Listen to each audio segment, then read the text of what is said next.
तो hello students, welcome back to our new classes. So students, एक long break के बाद क्लासेस हो रहा है। थोड़ा सा वो प्रॉब्लम हो गया था, वो भी क्या हुआ था वो वाला प्रॉब्लम भी मैं आपको शेयर कर दूंगा, वो शॉर्ट्स में आ जाएगा। तो अभी हम हमारा जो ऑन एग्जामिनेशन का यूनिट 2 तक ख़त्म कर देते हम। तो आज हम कंप्लीट करेंगे यूनिट 3 और यूनिट 4 भी आज ही कंप्लीट कर लेंगे, पर वीडियोज़ अलग रहेगा, पर एक दिन में ही अपलोड हो जाएगा। सो स्टूडेंट्स, सॉरी फॉर इतना लंबा ब्रेक के लिए, पर अच्छा आप भी एंजॉय कर रहे होंगे ना वो छुट्टी वगैरह का, तो इसीलिए चलेगा। अभी शुरू करते हैं unit 3, warm up. Are not students at school fond living? Do young students play pranks with their school fellows? Read the following unit for the of the text and note how the writer describes a funny incident he was involved with at school. So यहाँ पे बोल रहा है कि students जो school में मतलब students school में मज़े मस्ती करते हैं या नहीं। फिर do young students play pranks, मतलब जो यंग स्टूडेंट्स मतलब जो कि छोटे छोटे स्टूडेंट्स होते हैं, मतलब जो सीनियर नहीं होते, जो जूनियर होते हैं, वो उनके सीनियर के साथ भी थोड़े बहुत तो प्रैंक करते ही रहते हैं। फिर उनका कैसे मतलब जो हमें रिएक्शन कैसे मिलता है, क्या उसका इफेक्ट रहता है, वही इस वाले मतलब इसी के टॉपिक के ऊपर ही ये यूनिट बेस्ट है। तो फिर पढ़ते हैं। I first went to Harrow in the summer term. जो हमारे राइटर हैं विंस्टन एस चर्चिल, उन्होंने हैरो जो स्कूल था उनका, वहाँ पे पहली बार गए थे समर के वक्त। The school possesses the biggest swimming bath I had ever seen. जो वहाँ का जो हैरो स्कूल था वो सबसे मतलब वहाँ का जो स्विमिंग बाथ था वो सबसे बड़ा था, मतलब जो हमारे किसके अकॉर्डिंग बिगेस्ट जो मैं अंडरलाइन कर रहा हूँ उसे भी कर लीजिए। वो सबसे बड़ा स्विमिंग पूल था कहाँ माना, मतलब उनके देखने मतलब वो तब तक जो भी उन्होंने देखा था स्विमिंग पूल, तब तक स्विमिंग जो सबसे बड़ा स्विमिंग पूल उन्होंने देखा था तो ये वही था। It was more like a bend of river then a bath. मतलब ये एक जो रिवर होता है ना, रिवर का एक बेंड की तरह है। मतलब ये स्विमिंग बाथ जितना कम लग रहा है, मतलब एक स्विमिंग पूल जितना लग नहीं रहा है, उससे ज़्यादा एक नदी का बेंड हुआ वाला पोर्शन लग रहा है। ये वाला पिक्चर जो देख रहे हैं यही वाला है वो।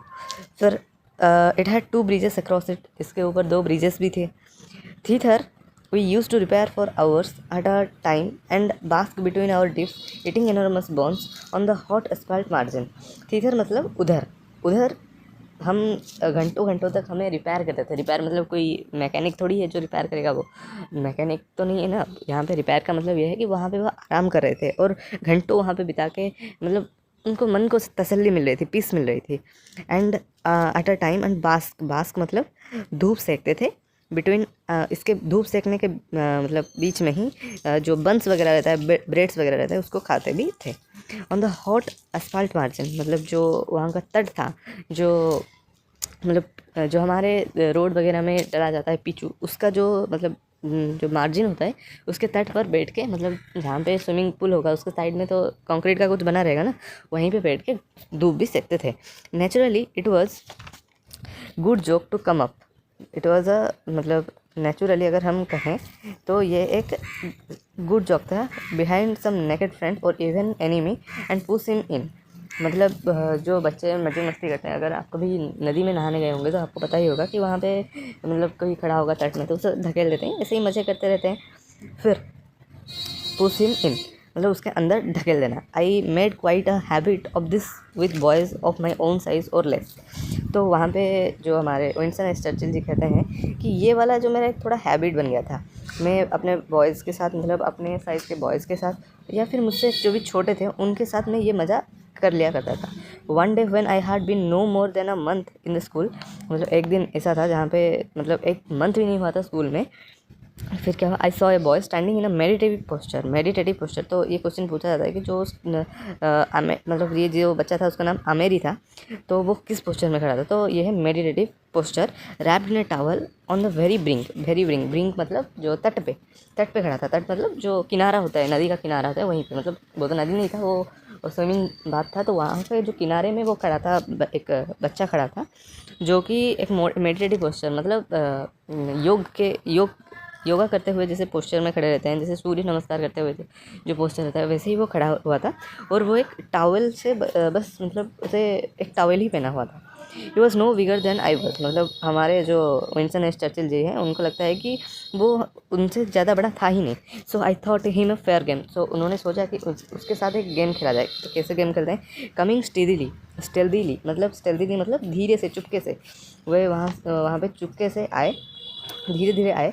Behind I pushed him in, तो ये स्टेल्दीली है, इसका मतलब लिख दीजिए धीरे से, चुपके से, behind him and I pushed him in, मतलब उनको अंदर धकेल दिया, किसके अंदर, स्विमिंग बाथ के अंदर, holding on to his towel out of humanity, मतलब मतलब चोरी तो करते हैं फिर सीना चोरी भी कर लेते हैं, यहाँ पे पहले तो उन्होंने वहाँ उनको धकेल दिया पानी के अंदर, फिर उनको ह्यूमैनिटी आ रही है, फिर उन्होंने क्या किया ना, टॉवेल को भी पकड़ लिया, फिर so that it should, humanity मतलब मानवीयता, so that it should not get wet, उनको लगता है कि मैं इनको धकेल दिया, फिर अगर इनका टॉवल गीला हो जाएगा तो ये गुस्सा करेंगे, इसीलिए उनको ह्यूमैनिटी के तौर से, मतलब एक मैनकाइंड के तौर से उनका टॉवल को भी पकड़ लिया।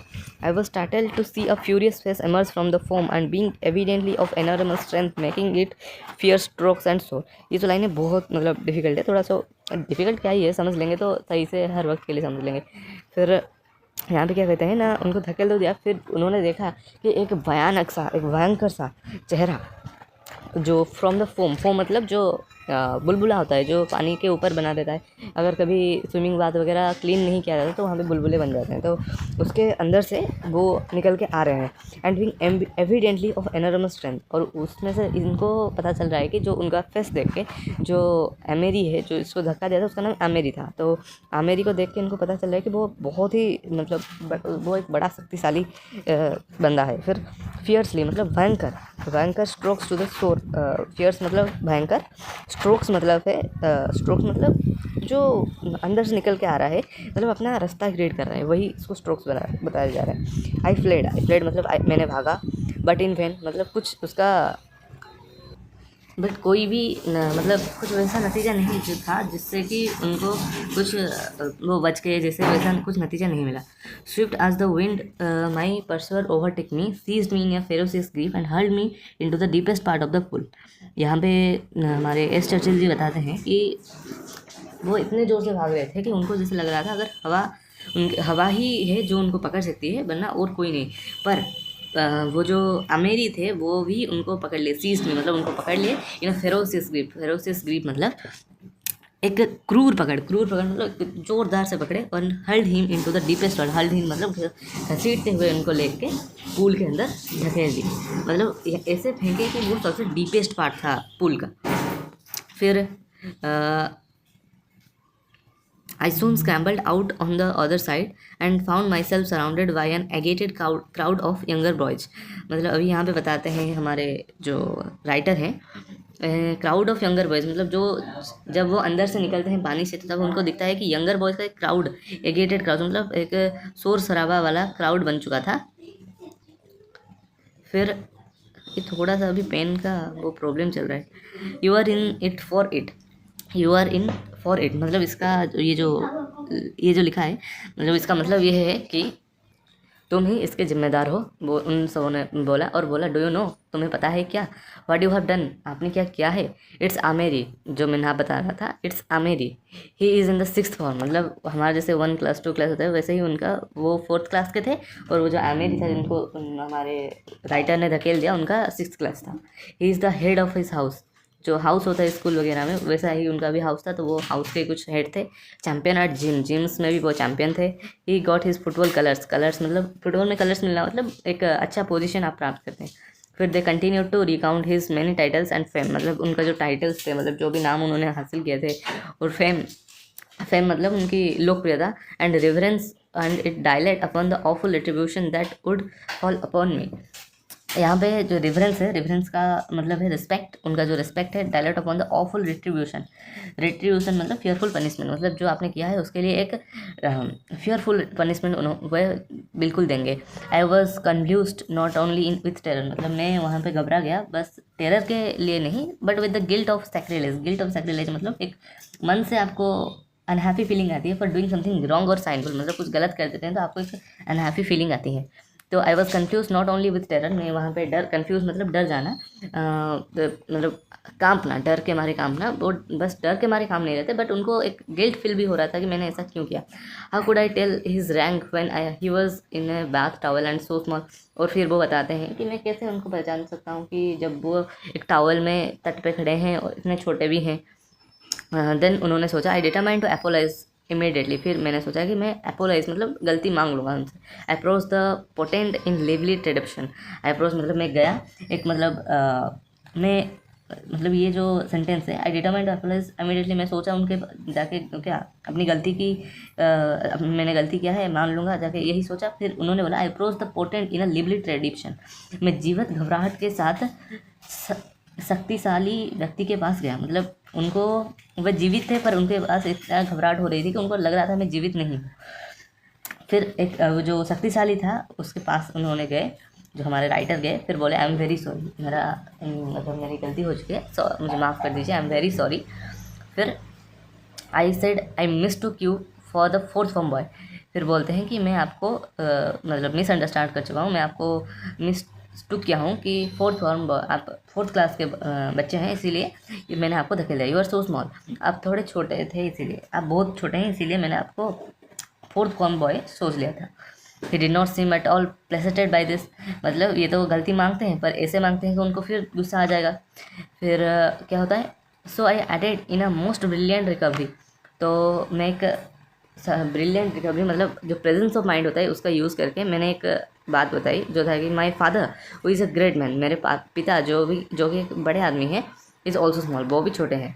एट दिस ही लाफ, इसमें वो भी हंसते हैं। And some general remarks about cheek, cheek मतलब इम्पोलाइटनेस, ये जो एंड फिर वो बताते हैं कि ऐसे इम्पोलाइटनेस मतलब ऐसे जो व्यवहार बड़ों के साथ या किसी के साथ भी ना आप पहचानते नहीं हो, ऐसे मजाक नहीं करते हैं। फिर इसके बारे में थोड़ा रिमार्क मतलब उनको शिक्षा देते हैं। फिर how I had better be careful in the future signified that the incident was close, इसके साथ वो जो इंसिडेंट था ये क्लोज हो चुका था। So that's for today's class, thank you. Unit 3 भी खत्म हो गया, यूनिट 4 भी जल्दी आ जाएगा। Thank you for it.